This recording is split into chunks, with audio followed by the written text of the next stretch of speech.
با عرض سلام بیننده‌های عزیز و ارجمند، هواداران همیشگی فوتبال و بخصوص تماشابینان زیادی برنامه 90 دقیقه دور 20 چمپیونات مملکت هم به پایان رسید، اما این هفته در یک چند بازی‌ها بحث‌های خیلی هم زیاد به میان آمد و اطراف همین گونه موضوع‌های مهم در دور 20 و همچنین بازی‌هایی که سپری شدند ما امروز در برنامه 90 دقیقه با کارشناس همیشگی فوتبال سبحان خوجاموف و همچنین رئیس департаменти داوران و ناظران فدراسیون فوتبال تاجیکستان رستم عبداللهیف صحبت انجام خواهیم داد. خوش آمدید به برنامه 90 دقیقه و یادآور میشیم که بازی‌های دور 20 روزهای سه‌شنبه و چهارشنبه در میانه هفته برگزار شدند. بیاید متوجه میشیم به نتیجه همین رقابت‌ها که صورت گرفتند. خب در اصل 5 بازی برگزار شد در دور 20 چمپیونات مملکت. فایزکند از خوجان مغلوب شد با حساب 1-0. استقلال با همین نتیجه خطلان رو مغلوب کرد. روشن غیر چشمدوش در میدان خود از کلوب مرکزی ورزش ارتش به وقت دچار آمد و دوشنبه هم با همین نتیجه از اسخط شکست خورد و کوکتوش با طور هنگاموی در میدان خود باز هم استروشن را مغلوب کرد و موقع خود را در جدول برای نجات یافتن در لیگ عالی مستحکم نگاه داشت. خب شرح و توضیح رو از رقابت دسته های فایزکند و خوجان شروع میکنیم. یکی از بازی هایی که برای هر دو دسته مشکل بود و مخصوصا بعد از اون که یکی از بازیگری دسته فایزکند کارت سود کرد، فرصت برای مهمانان خیلی هم زیاد شد. خب چرا فایزکند شکست خورد و آیا تا کدام اندازه شکست های پای همین دسته فایزکند ادامه میکند که شما این بازی رو تماشا کردید و چه تحلیل ها دارید راجع به شکست دسته فایزکند و عموما بازی دسته خوجان؟ ما اگر یاد داشته باشید در برنامه قبلی گفته بودم که یکی از بازی‌های مرکزی ممکن که شده گذاره و ما اگر در همین بازی کارت سرخ نمیشد ما فکر دارم که بازی با خوبتر و جالبتر میگذشت، برای اینکه فایزکند تا دقیقه 20-25 یعنی امکانات های گلزنی هم داشت و خوبم بازی کرده ایستاده بود. من فکر دارم که در اینجا از حساب تاکتیکی یعنی فایزکند 5-3-2 رو انتخاب کرد و من فکر دارم که بازیگرای فایزکند عین حال با این تاکتیک بازی کردن تیار نیستن. برای چی بار اول بود شاید؟ ممکن من برای که یگان بار ندیدم که فایزکند با همین اصول بازی کرده باشد یاد ندارم. ممکن که بچه‌هایی که در این موقع بازی کردند معنای یعنی اون استانوفکا که مربی داد به اونها با فکرم تا آخر اونها درد نکردن همین چیز رو و خوجند به حد امکانات های بسیار داشت، برای حالت های گلزنی بسیار داشت، متاسفانه استفاده نبود و در دقیقه آخران قسم یکم کارت سرخ شد و با دسته خوجند 10 کسه بازی کردن خیلی دشوار است، برای اینکه خوجند پورا یعنی میدانداری را به دست گرفت و اداره بازی نظارت بازی پورا در دست خوجند بود و به همین خاطر من فکر دارم که 1-0 غلبه کرد، میتونست که حساب کلانتر شود 3-0 4-0 بیاد بسیار بود امکانات های گلزنی، متاسفانه استفاده بردن نتونستن. یک کامرون تورسونوف خطا نکردم 2-3 امکانات گلزنی 100% داشت، زده نتونست. خب شما در مورد تاکتیک بازی دسته فایزکند گفتید که آنقدر مطابق نبود برای بازیگران، یعنی آنها نتوانستند که چی کار کردن شده در میدان انجام بدهند. خب برای مربی در همین گونه بازی ها مخصوصا در لیگ عالی کدام تاکتیک بازی بیشتر خوبتر است که بازیگران اون رو خوبتر درک کنند و بازی خود رو براهمانند؟ این تاکتیک را سرمربی انتخاب میکند وابسته به کی بازی میکند و در کجا بازی میکند و آنها باید پس از بازی که مثل حریف آینده را میآموزند کدام طرف آنها پرقوتر است کدام طرف مثل عاجل است به همون نگاه کرده تاکتیک را انتخاب میکند و همون کمبودیایی که حریف دارد همون را استفاده میبرد. من فکر دارم که دسته فایزکند 5-3-2 را که انتخاب کرد این در خط حمایه است و در خط هجوم این تغییر می‌یابد و 3-5-2 می‌شود و дар ин ҷо дида нашуд. Ин тактикаро асосан дастаи Истиқлол истифода мебарад ва ба ӯ барои ин ки онҳо аз аввали мавсим ба ҳамин тактика бозӣ мекунанд, барои ки аксарияти бозиро ба ҳамин тактика яъне ба майдон мебароянд. Ва ман фикр дорам ки Фаизканд мумкин шояд ки агар ҳамин яъне 10 каса намемонданд дар майдон, мумкин ки ягон самар медод. Лекин бисёртар ман аҳамият додам онҳо аз ҳамин удаи ҳамин яъне ҳамин тактикае ки яъне пеш гирифт мураббӣ аз удаст набаромаданд. Хуб, ташаккури зиёд. Ёдовар мешавем ки ғалабаи Хуҷанд танҳо бо як голи задаи Дилшод Бозоров, капитани ин даста таъмин шуд. Хуб, як ҳолати баҳснок дар ҳамин рақобат ба миён омад ва инро мо метавонем ҳоло гуфта, ҳолати баҳсноки дар бозии дастаҳои Фаизканд ва Хатлон. Ва аз Рустам Абдуллоев хоҳиш мекунем ки ба ҳамин лаҳза мутаваҷҷеҳ шуданд. Чаро давар дар ин лаҳза натавонист зарбаи ҷаримавӣ дода ба дарвозаи дастаи Хуҷанд? Биёд мутаваҷҷеҳ мешавем ба лаҳзаи такрор. Аз пироҳани бозингари дастаи Фаизканд кашид, берун аз ҷаримагоҳ буд ё дохили ҷаримагоҳ? Ин каме шубҳаовар ҳам ҳаст. Ну, здесь момент на самом деле не такой сложный был. Мне сложно сказать, почему судья принял такое решение. На самом деле здесь должен был быть назначен штрафной удар. И если я так думаю, если судья решил продолжить игру, имев принцип преимущества, и после того, как мяч был выбит на угловой, он должен был вернуться к исходному и назначить штрафной удар здесь.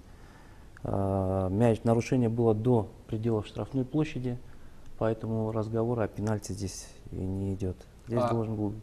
Довар метавонист корти зард нишонад барои кашидани пироҳани бозингари ҳариф? Ну, здесь перспектива атаки такой прям, скажем так, прям не наблюдается, но за неспортивное поведение можно было бы и дать, но я не думаю, что это тянуло на желтую карточку. Яъне инҷо метавонем гуфта иштибоҳи довар Беҳрӯз Муртазоев буд. Да, непонятно, почему был назначен угловой удар. Должен был быть назначен штрафной удар. Бале, ташаккури зиёд. Ва дӯстони азиз, биёед гӯш меандозем ба суханҳои сармураббии дастаи Фаизканд ки ҳамкори мо Гулрӯз худ назар дода бо Тоҳир Муъминов пас аз поёни ҳамин рақобат суҳбатӣ анҷом дод. سرمربی دسته فایزکند تویرجا مومینوف قرار دارند. دسته اونها در رفت رقابت امروز شکست بودند و اکنون سبب شکست خوری را از خود تویر مومینوف پرسان خواهیم شد. خوب، بازی طوری که دیدیم خیلی دشوار جریان گرفت و حتی دسته شما در آخر رقابت میتوانست حساب بازی رو هم برابر سازد، چون دسته خوجند امکانات خوب گلزنی رو استفاده کردن نتوانست. پیش از بازی شما اگر از روی فایزو بگیریم امکانات دسته خود رو بر مقابل دسته خوجند چند بر чанд میدیدید؟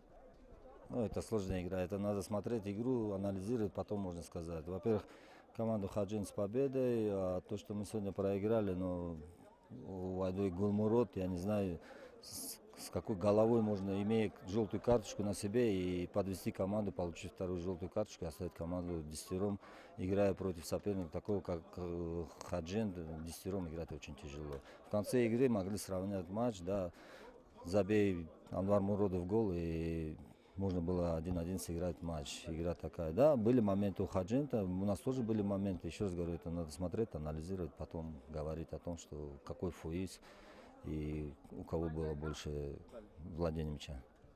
خوب، بعد از تمام شدن بازی و عموما در جریان بازی چنین اندیشه پیدا شد که آن لگنرانی که در دسته فایزکند هستند آیا اگر آنها با فوتبالبازان محلی عوض کرده شوند یا خود به جای آنها فوتبالبازان محلی بازی کنند، این به نفع دسته فایزکند شده نمیتواند یا خود عین حال در فایزکند چنین فوتبالبازان محلی نیستند؟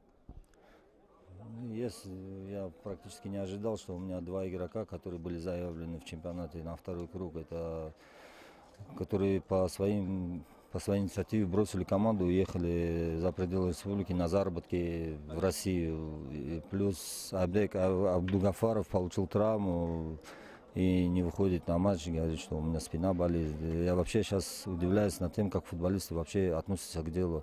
Раньше в наше время мы делали уколы, какие-то обезболивающие, выходили ради команды играть. Сейчас такого нету.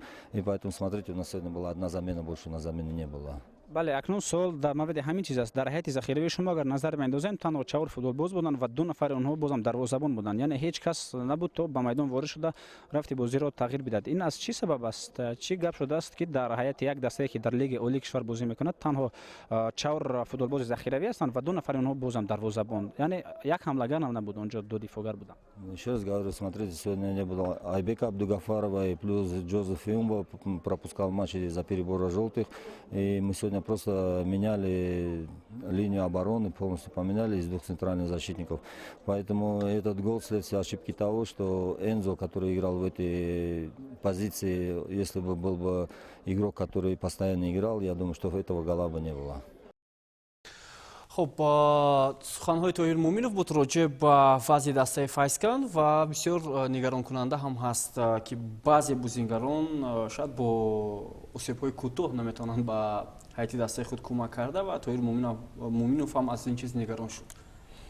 بله، در اینجا سرمربی از سخنهای سرمربی معلوم میشد که پس از انجام قسمی یکم چمپیونات 2 بازیگر آنها با سبب‌های نامعلوم دسته رو ترک کرده با دیگه دولت یعنی سفر کردن.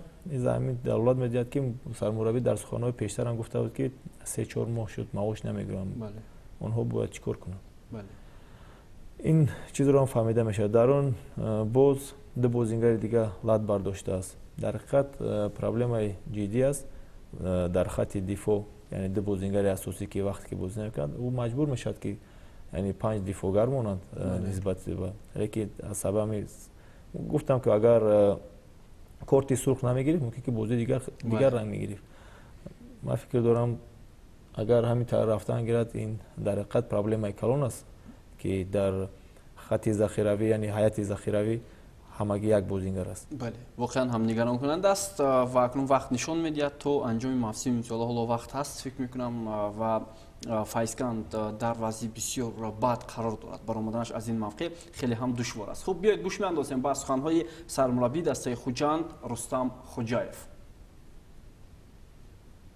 دوستان ارجمند، در نزد ما سرمربی دسته خوجند رستم خوجایف قرار دارند و حال حاضر ما با چند سوال به ایشان مراجعت خواهیم کرد. سرول تبریک میکنیم شما رو با این غلبه که تون روزی دشوار هم به دست اومد و سوال نخستین همین است که در بازی گذشته دسته شما با دوشنبه بازی کرد و با حساب 5-0 غلبه کردند. تون دوزای میتوان گفت که خوجند خوب دوشنبه و فایسکند رقیبان یک سطح و یک صفت هستند. چگونه با دروازه دوشنبه 5 گل روان کردند بچه‌های شما، اما دستاوردان شما با دروازه دسته فایسکند تنها 1 گل و اون باشد با دشواری روان ساختند. раҳмат барои табрик кардагитон.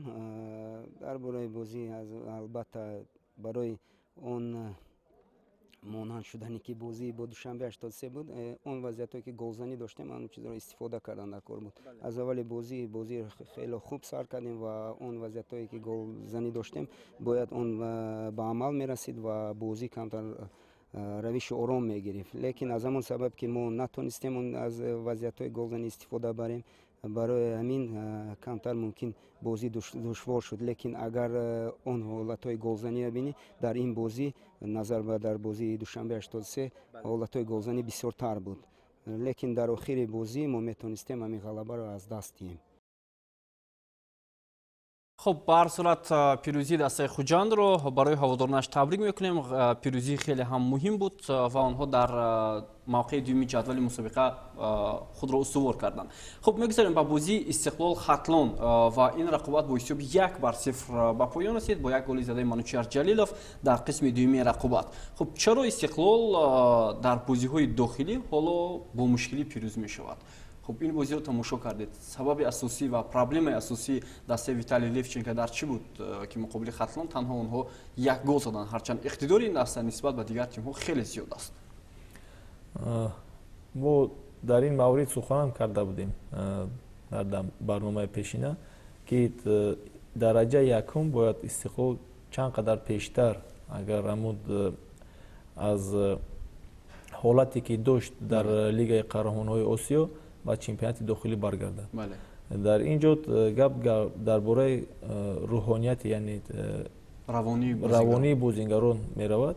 آنها پس از باخت پرسپولیس یعنی то ҳол ман фикр дорам ки ба худ худ наёмадаанд барои ки хеле душвор аст ва дил ходаста муқобили дар дохили чемпионат муқобили Истиқлол ба майдон мебарояд, онҳоро ба ин бозӣ яъне тайёр карданам лозим нест. онҳо барои ин ки яке аз дастҳое ки дар Лигаи Қаҳрамонҳои Осиё бозӣ мекунанд ва натиҷаи хуб нишонданд, муқобили ҳамон даста бозӣ мекунанд ва онҳо худро месанҷанд. Ба ҳамин қадар ба онҳо мотиватсияи иловагӣ дар кор нест. онҳо худ тайёр мебинанд ва мураббӣ танҳо роҳнамоӣ мекунад ва ба майдон мебароянд. ва Истиқлол ман фикр дорам ки онҳо агар ҳамон имкониятҳое ки ҳолатҳое ки голзанӣ ки доранд дар ҳамон аввали бозӣ агар зананд, онҳо озодона бозӣ мекунанд.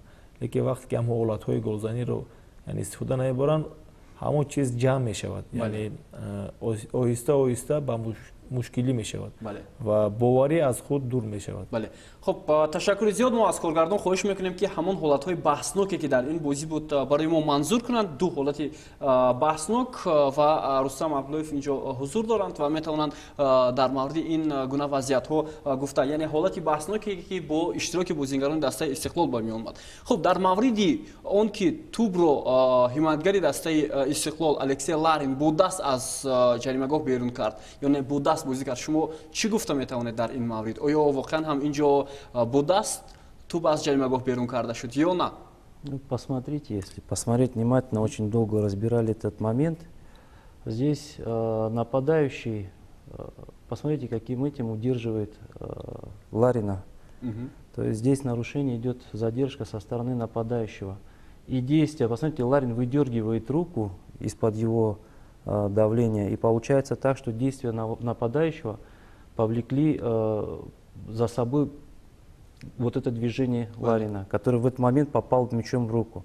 То есть здесь судья должен был назначить штрафной удар абсолютно в противоположную сторону, в сторону Хатлона, и не было бы этого эпизода дальше. А так как он не назначил штрафной удар, то я не думаю, что здесь стоит назначать, потому что действия нападающего, они повлекли за собой вот эти вот последствия. Вот посмотрите, здесь видно. Он выдергивает. Бозингари Хатлон инҷо сабаб шуд. Да, он держит плечо. Если обратили внимание за захват. Агар рафту мисол дар ҳамин лаҳза довар ҳамин чизро хубтар медид ва пеналти таъин мекард, чӣ мешуд дар ин момент? Иштибоҳи довар? Да. Хуб, ташаккури зиёд. Лаҳзаи дуюм як ҳолати дигар ҳам ҳаст. Баъд аз ҳуҷуми дастаи Истиқлол ки Амирбек Ҷӯлабоев ҳамла мекунад ва онҷо муқобили қоида бозиро вайрон мекунад. Маълум мешавад ки инҷо бозингари хати дифои дастаи Хатлон умуман ба пои бозингари тими Истиқлол нарасидааст, вале довар корти зард нишон медиҳад. Нет, посмотрите, если сейчас внимательно поэтому посмотрите, вот здесь видите ногу, момент. После касания, после того, как происходит стык, гетры Джурабоева опускаются вниз, появляется щиток. Мы рассматривали покадрово этот момент передачи, когда он делает, у него гетры натянуты в нормальном положении. То есть здесь касание было однозначным. Скорость и интенсивность игрока была очень высокая, он пытался сыграть мяч, не успевает, и он здесь просто задевает по касательной игрока. Это желтая карточка за фол в безрассудной манере. И посмотрите, обратите внимание, игрок сам не возмущается, он понимает, что он нарушил, и все игроки это видят. Просто камера показывает с этой стороны, и мы не можем обратить внимание, так как это, потому что очень быстро, очень высокая скорость и интенсивность движения игрока. Хуб, Субҳон хоҷам, шумо дар ин маврид чӣ мегӯед, дар мавриди ҳамин ҳолатҳое ки буд дар бозии Истиқлол? ҳолате ки ман оз дида истодаем, дар ҳақиқат дифогар, яъне ба тӯб соҳиб шуда наметавонад, ӯ яъне намехоҳад ки бозингарро занад, ӯ мехоҳад ки тӯбро занад, лекин вақте ки Ҷурабоев тӯбро ба пеш мемонад, ӯ дигар худашро нигоҳ дошта наметавонад, ӯ ба ҳамон шаст меравад. Ман фикр дорам ки дар инҷо дар ҳақиқат расиш аст ва вақте ки довар зарбаи ҷаримагӣ таъин кард, ба фикрам дуруст аст. Хуб, ташаккури зиёд. Ва дар ин бозӣ боз чизҳои дигар ҳам ба миён омаданд бо иштироки довар, яъне ҳолатҳое ки баҳс бо довар хеле зиёд аст. Дар футболи мо ҳамин чиз анъана шудааст.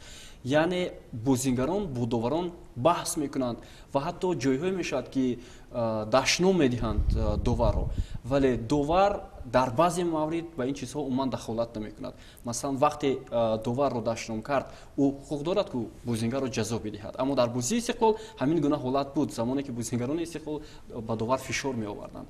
На самом деле игра проходила очень сложно. Она началась очень спокойно. Первая половина прошла, скажем так, не очень такой интенсивности. А во второй половине, учитывая, что обе команды почувствовали, что нужно выигрывать, они стали играть более агрессивно, более интенсивно. И, естественно, какие-то моменты были там, где было возмущение со стороны игроков с обеих команд в адрес судьи. Вот. И был момент, где даже началась конфронтация между игроками. Судья наказал обоих игроков. Здесь сложно сказать. Еще раз, мы уже как-то однажды говорили, что во время матча каждый судья сам определяет уровень того, что он может позволить игрокам, а что он не будет позволять игрокам. Поэтому здесь мне сложно сказать на тот момент, насколько они выражали эмоции свои. Да, это несогласие, это наказывается желтой карточкой, как минимум. Если это оскорбление, то это красная карточка. Насколько я знаю, оскорблений не было, было по большей части все возмущение того, что по принятым решениям. Вот, от этого исходило все. Да, эмоции у игроков зашкаливали у обеих команд. Очень сложная игра была. Хоб, ташаккури зиёд аз коргардон хоҳиш мекунем ки ҳоло голи дастаи Истиқлолро ки дар дақиқаи 74 зада шуд ба мо намоиш бидиҳанд. Бисёр як ҳолати хуб ҳам буд барои ҳамлагари дастаи Истиқлол. ҳамлагари ин даста Манучер Ҷалилов ва ӯ дар дақиқаи 74-уми рақобат тӯбро ба даруни дарвозаи Хатлон зад ва ҳамин тавр ғалабаи тимро дар ҳамин лаҳзаҳо таъмин кард. Хуб, умуман суол ба Субҳон Хоҷамов. Ҳоло мо гуфта метавонем ки хати ҳамлаи дастаи Истиқлол чандон хуб баромад накарда истодааст. Масалан, онҷо Манучер Ҷалилов, Рустам Соиров ва ҳамчунин Салам Ашурмамадов ва боз чанд бозингари дигар ҳунарнамоӣ мекунанд. дуруст, вақте ки ҳарифҳои Истиқлол ба майдон мебарояд, онҳо ҳаракат мекунанд ки яъне аз нимаи майдони худ сар кунанд. Яъне дар ҳарифро дар зонаи дуюм ё ин ки дар зонаи сеюм қабул кунанд. Барои ин ки онҳо ба онҳо кушод бозӣ кардан наметавонанд. Барои ки беҳад хати ҳамлаи Истиқлол хуб аст. Бачаҳои тезан, чолоканд. Ба ҳамин хотир онҳо ҳамон зонаҳое ки ҳаст, онҳоро маҳкам мекунанд. Ба ҳамин хотир ба онҳо хеле душвор аст. Агар дастае ки бо Истиқлол яъне дар ҳуҷум бозӣ кунанд, дар ҳамон ҳолат мо ҳамлагарони Истиқлолро боз хубтар мебинем ки онҳо аз чӣ қудрате, чӣ тавоно доранд. Ба ҳамин хотир дар ин вақте ки ба онҳо майдон яъне барои фикр кардан, барои яъне зонаи холӣ надоранд, ба ҳамин хотир дар ҳуҷум ба онҳо хеле душвор аст. Ташаккури зиёд ва ҳамкори бо меҳровари кишвар дар поёни ҳамин рақобат бо Асаддин Ҳабибуллоев ва Виталий Левченко суҳбат кард ва ҳоло биёед гӯш меандозем ба суҳбати ҳамкорамон бо сармураббии дастаи Хатлон. Первый вопрос следующего характера. Сразу после игры вы начали что-то бурно обсуждать с главным судьей. О чем шла речь? Во-первых, хочу поздравить Истиқлол с победой. Но то, что я разговаривал с судьей, это только не меня касается. Я заметил, что многие с ним начали обсуждать вопрос с его работой. Но видно было во время матча, что он, по-моему, я так считаю, что это мое личное мнение, что он потерял контроль над собой. Моменты были, когда надо было показать, там свистит. Аналогичная ситуация, когда наши игроки фалили, он свистел, а когда наоборот он это не замечал. Поэтому я подошел просто культурно объяснять, что вот так потеряли контроль над своей работой, были какие-то ошибки. Я просил, что в дальнейшем это не сделали, потому что была тяжелая игра. Видимо, ни соперник, ни судьи не ожидали такую борьбу на поле. То, что мы тоже не ожидали, что так и будет, потому что Истиқлол одна из лучших команд в стране. Анализируя последние игры, точно последний раз попали им 6-0 крупно. Да, ребят довольны, что можно с ними играть, просто правильно думать, правильные решения принимать. Но исходя из этого, все были свидетелями, ребята показали хороший футбол, добротный, показали. Я рад тем, что они показали свой характер, что получили, были уверены после первого этапа, что они могут играть даже против таких именитых команд, как Истеклол. Насколько Хатлон в этом сезоне отличается от Хатлона прошлого сезона? Потому что именно в прошлом сезоне Хатлон давал бой Истеклолу и даже брал очки в матче на выезде, когда сыграли 2-2. В этом сезоне в 3 круга во всех 3 матчах Хатлон проиграл. Ну, это 4-я игра, которую мы провели в этом году с ними. Первая игра была финал Кубка ФФТ, потом это 3-я игра в чемпионате. Ну, сделав вывод, можно сказать, начали хорошо. В финале проиграли 1, и сегодня показали хороший футбол, добротный. Сравнивая тот прошлогодний состав с этим годом, то в прошлом году были более мастеровитые игроки. В этом году мы были вынуждены пригласить игроков с первой лиги, там с молодежный состав. Ну, от игры к игре ребята вроде набирают, надо время. А, к сожалению, уже 3-й круг, самый такой важный круг, где начинают считать очки. Я думаю, что тот направление, которое мы выбрали к концу сезона, тот результат, который мы хотим завоевать, думаю, к этому и придем. خب سخن‌های سرمربی دسته خطلان بود تسلیم حبیب‌الله و او میگوید که داور در این بازی نظارت بازی را از دست داد. Ну, здесь сложно сказать, что да, были моменты, где была непоследовательность со стороны главного судьи, но я думаю, что они были не настолько прям очевидные, не настолько ключевыми, скажем так, чтобы выразить такую свою, скажем, не недовольство, а пожелание. Да, мы будем учитывать все эти моменты. Были несколько моментов, где была непоследовательность со стороны судьи, да, где он пропускал мелкие фолы в одну сторону, не пропускал в другую сторону.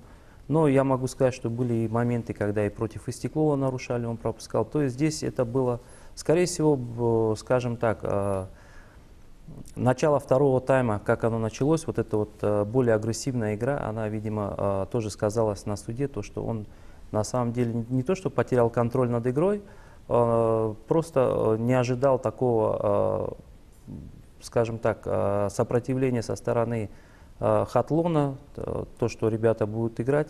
Здесь немножко, конечно, недоработка его в этом плане. تشکر زیاد سلامت باشد و بیننده عزیز اکنون میگذاریم با یکی از بازی‌های دیگر که در این دور سپری شد و آن با هنگامه برگزار گردید. روشن در میدان خود از کلوب مرکزی ورزش ارتش با بخت روبرو گردید. اصلا این بازی در جلال‌الدین بلخی سپری شد و فوتبالبازان کلوب مرکزی توانستند با حساب 2-1 غلبه به دست آورده. لوک منجانов و فیروز بوبیف قهرمان‌های این بازی با حساب می‌رفتند. خب دسته افسران همیشه بازی به بازی نتیجه‌های خوب نشان داده ایستاده است و سر موفقیت را شما همچون کارشناس در چی می‌بینید؟ در مربی، در فوتبالبازان یا در حالت خوبی ورزشی دسته؟ اون چیزی که شما گفتید حاضر هر سه عاملی که شما گفتید آنها در یک جایگی یعنی تاثیر خود را می‌رساند. هم بازیگران هم سرمربی و در یک حالت خوب قرار داشتن دسته.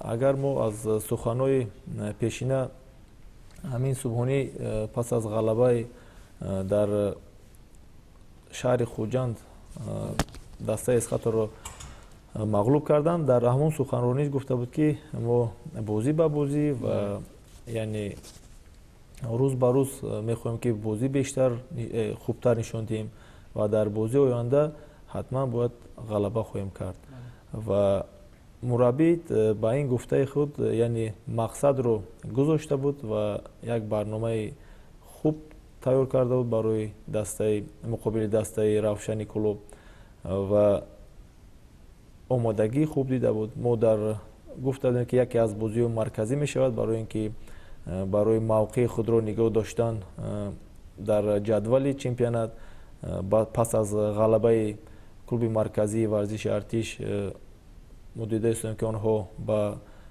جای سوم بر آمدند. این از چی دولت می‌دهد که آنها در حقیقت هفته به هفته روز به روز یعنی بازی خوب نشان داده استودند و این ҳар се омиле ки мо гуфтем ҳар сеш дар якҷоягӣ кор дода истодааст. Яъне ҳам сармураббӣ, ҳам тайёрии бачаҳо ва дар як ҳолати ҷисмонӣ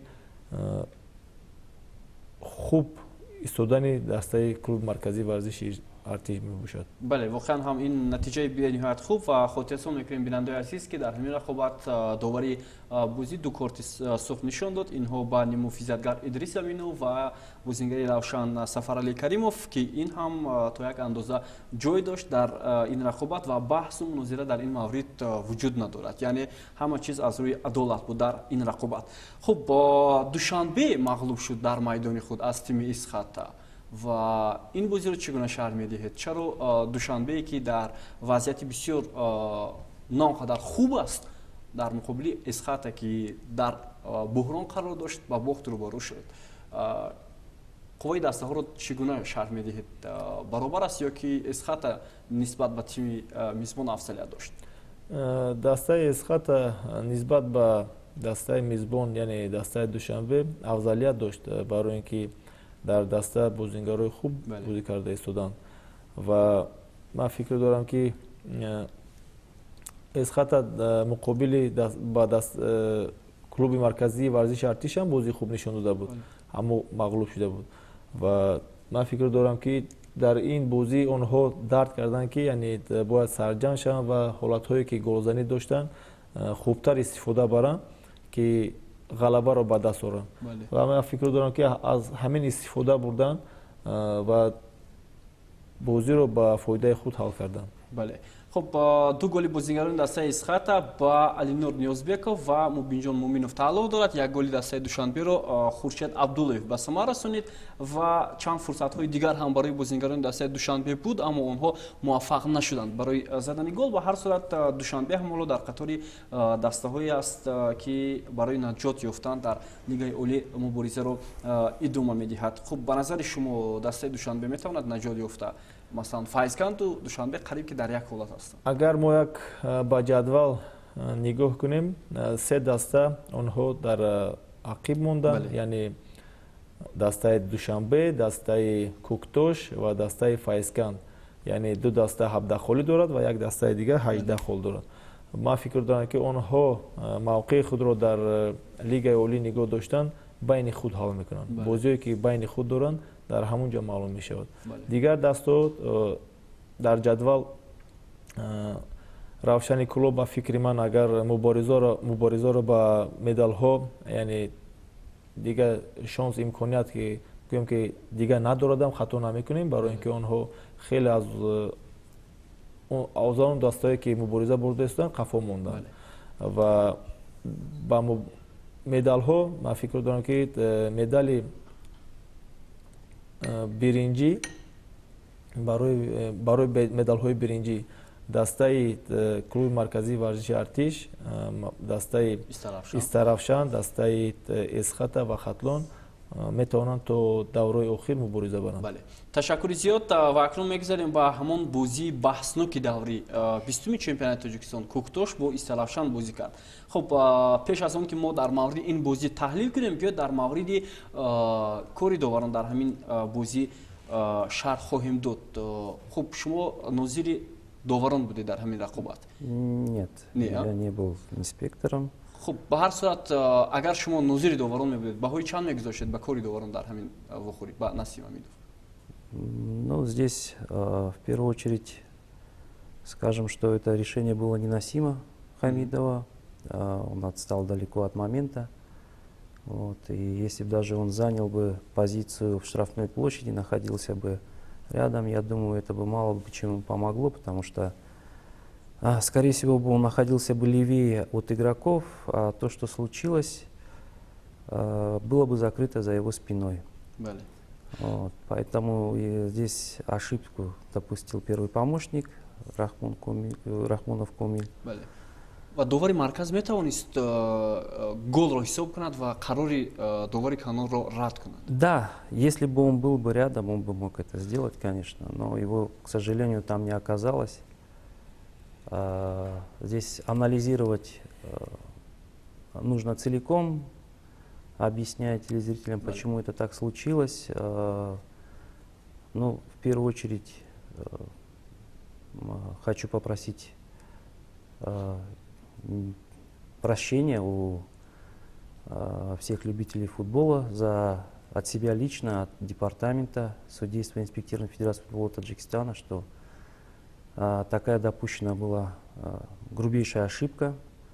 Вот. Но еще раз хочу сказать, что здесь ошибка была, ну, прямо скажем, неприятная во всех отношениях. И если обратили внимание, во многих чемпионатах уже используют систему ВАР.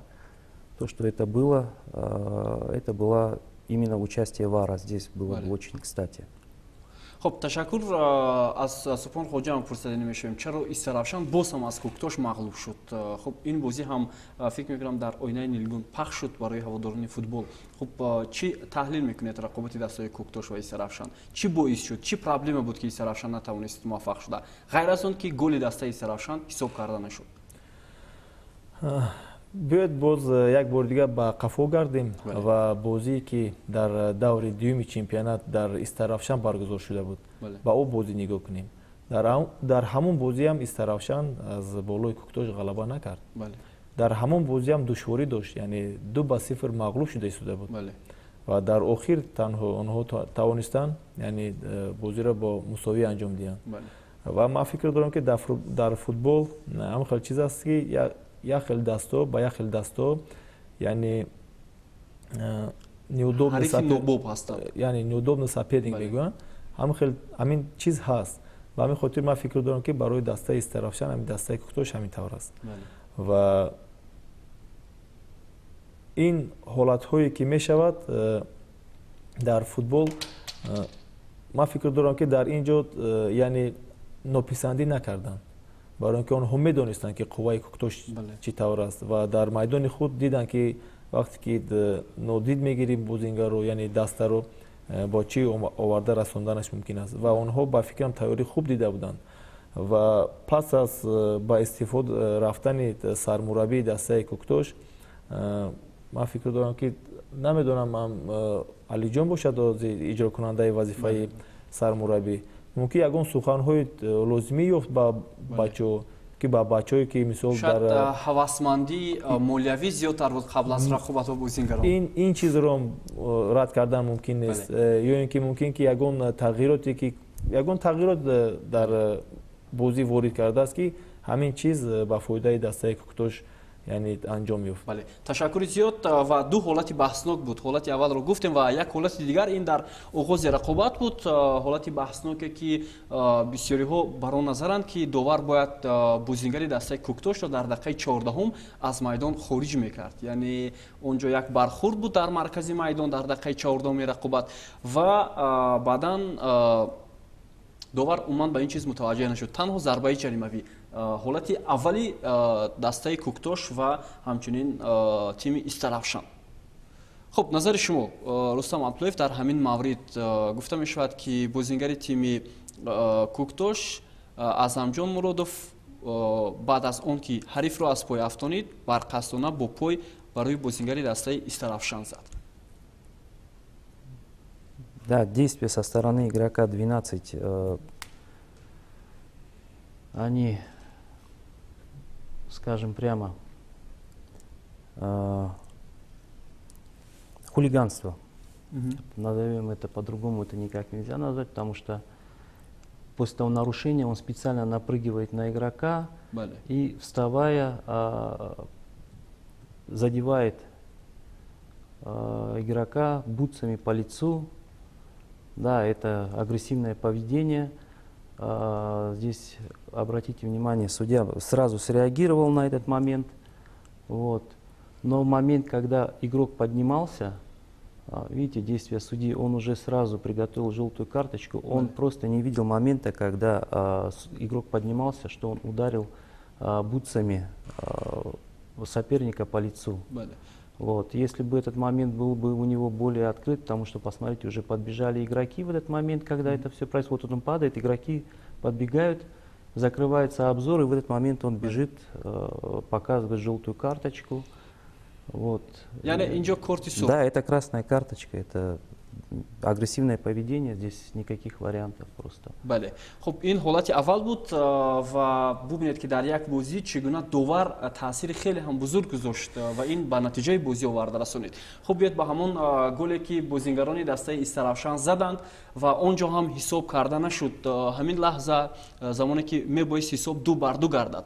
хуб довар чиро ба инобат гирифт ки голро ҳисоб накард? Здесь, в этой ситуации, если обратили внимание, когда защитник Куктоша, выпрыгивая, пытается выбить мяч, судья среагировал на этот момент и решил, что сейчас будет идти уже атака в обратном направлении. Он притормозил свое движение, видите, его нету в кадре.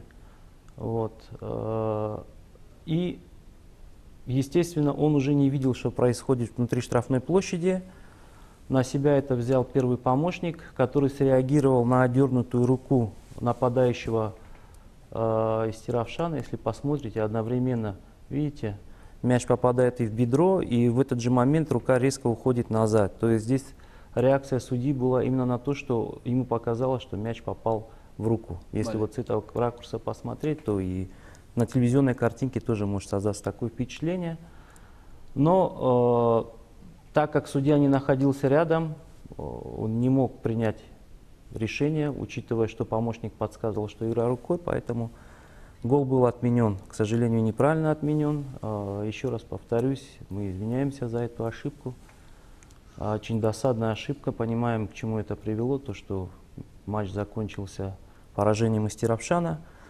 Вот. Но еще раз хочу сказать, что оба этих момента это моменты, когда должен участвовать, приниматься с помощью ВАРа.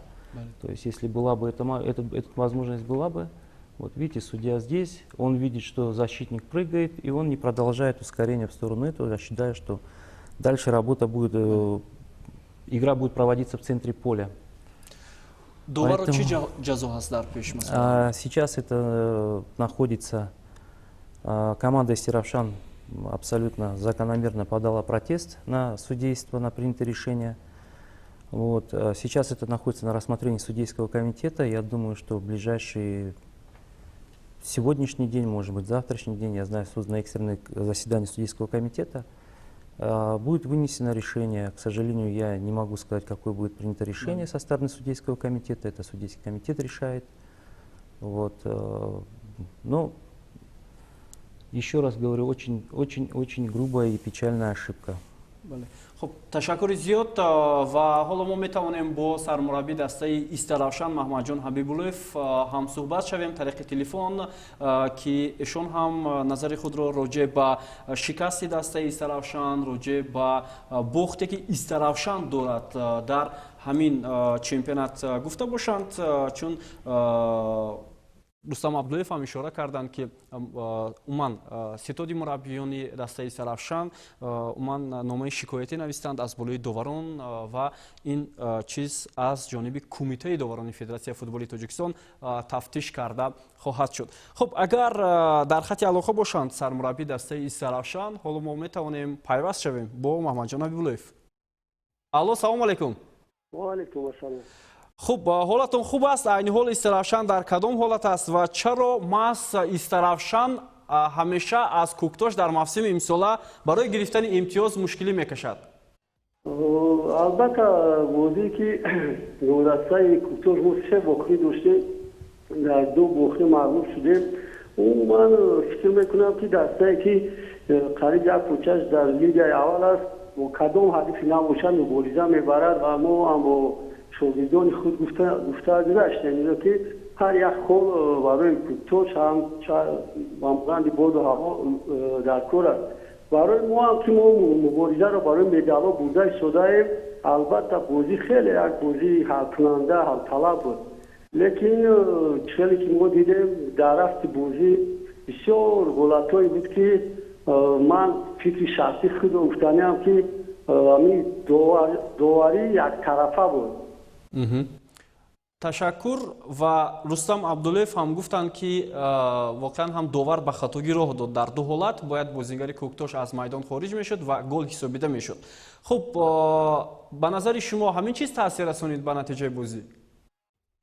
албатта чихеле ки дар аввал суҳбатҳои гузашта мо мегуфтем ки бисёр хатогиҳо мешаванд аз тарафи довар. мо ба он хатогиҳо дар баъди бозӣ бигем вақте ки бо хабарнигорон мегуфтем, бисёри мухлисон дар ҳамон сайтҳои интернетӣ ҳам менавиштанд ки доим маълим бонаи довар мекунаду бонаи фалонӣ, лекин ҳамин рӯз як хатогӣ не, якчанд хатогӣ ҳамин довар буд ки ба ҳамин натиҷаи бозӣ бигем чӣ хиша расон. аз рӯи ҳамин дидааст ки умуман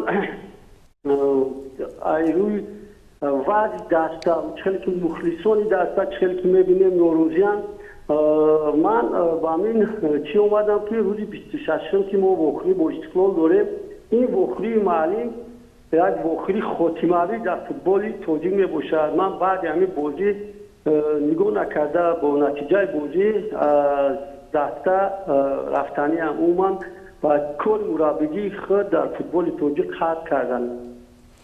ташаккури зиёд. Саломат бошед. Ба Истаравшан барор мехоҳем. Пеш аз бозӣ бо дастаи Истиқлол, сармураббии дастаи Истаравшан Маҳмадҷон Ҳабибуллоев буданд ки роҷеъ ба бохти дастаи Истаравшан дар муқобили тими Куктош гуфта гузаштанд ва Маҳмадҷон Ҳабибуллоев ҳам гуфтанд ки ин охирин бозӣ ман хоҳад буд новбаста аз натиҷаи бозӣ ва ба фаъолияти мураббигии худ нуқта хоҳам гузошт. шумо ҳамчун мутахассис дар ин маврид чӣ гуфта метавонед? рости гап ман намедонам ки сабабаш дар чӣ бошад. мо замин сармураббӣ Маҳмадҷон Ҳабибуллоев ҳаминро пурсун нашудем ки сабаби рафтани шумо аз вазифаи мураббигӣ дар футболи тоҷик чӣ аст? бозии Истаравшан, Куктош Истаравшан аст ё ин ки ягон сабаби дига дорад? ё ин ки дига намехоҳанд ки дар футболи тоҷик яъне кору фаъолият кунад? мо ҳамин сабабашро нафаҳмидаем. бале, болотар ҳам ишора карданд ки ман дигар намехоҳам фаъолияти мураббигиро идома бидиҳам. мумкин, лекин сабабашро намедонем. сабабашро пас аз он метавонем пурсон шавем ки ба кадом сабаб кори мураббигиро яъне анҷом медиҳад.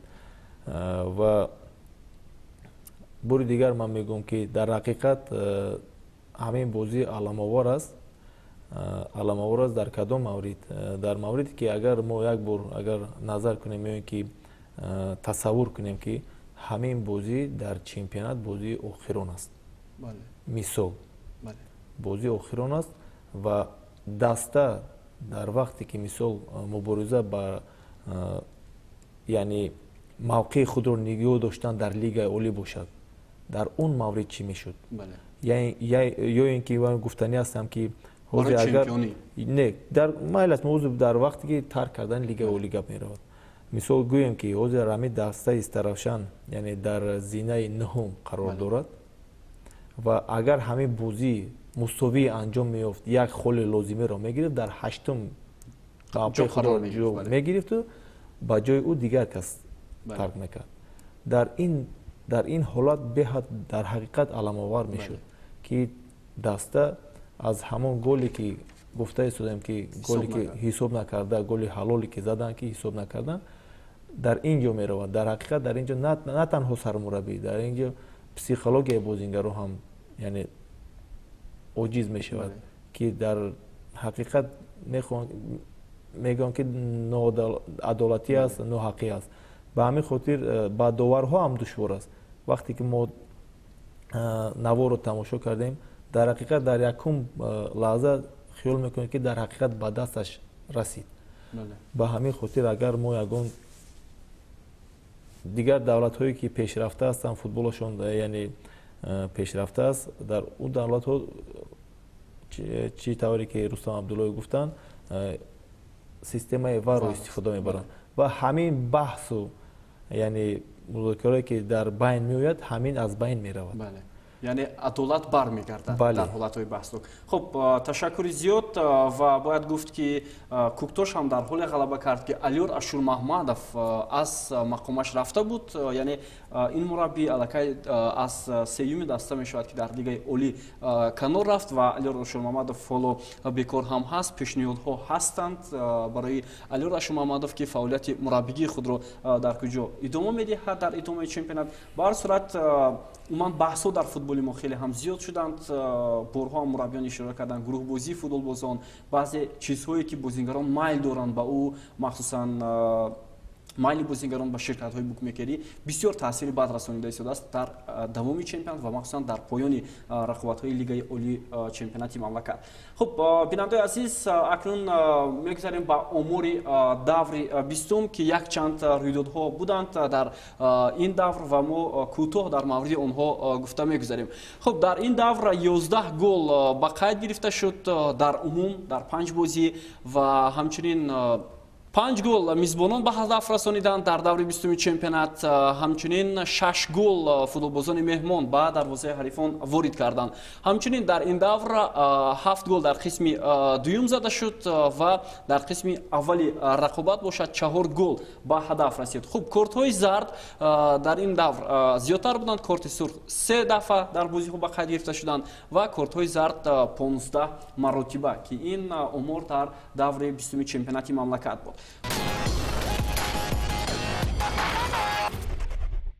خب هیئت رمزی دور 20 چمپیونات مملکت چنین است. در دروازه کوای گودسون، در خط دفاع زویر جورابویف، کامرون میرزاخان، همچنین باز 2 نفر دیگر موقع گرفتند که اینها از دسته خوجان نعیم جان ابراهیم زاده و شهزاد عبدالرحیمов از تیم اسخاتا.